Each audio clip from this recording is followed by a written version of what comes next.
साथीहरू, नेपाल क्रिकेटले युएसएसँग नराम्रोसँग हारको बेहोरिसकेपछि अब युएईसँग पनि 30 अक्टोबरमा 11 बजेबाट म्याच सुरु छ है। 11 बजे दिउँसोदेखि के हाम्रा कोचहरूले र हाम्रा कप्तानहरूले कि कुनै प्लेयरलाई बदली गर्छ? हुन त हाम्रो कप्तानलाई नै बदली गरे पनि ठिक छ यार। यो कामै नै काजको कप्तान छ है। खालि बल मात्रै खान्छ, न रन दिन सक्छ, न त पछाडि खेलाडीले साथ दिन सक्छ, न अगाडिकोले, न आफू टिक्न सक्छ। यस्तो त हाम्रो कप्तान छ है।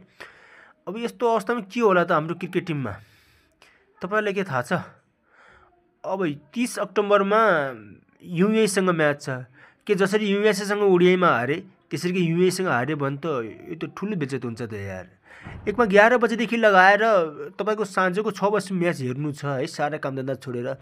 त्यसको बफरदा नराम्रोसँग हारेपछि अब त्यो बेलामा कस्तो मुड हुन्छ होला, कस्तो दिमाग हुन्छ होला, त्यो सायद सबैलाई थाहा छ यो कुरा। मलाई भन्दा नि तपाईहरुलाई पनि थाहा छ है। यो विषयमा तपाईको के छ राय? के छ?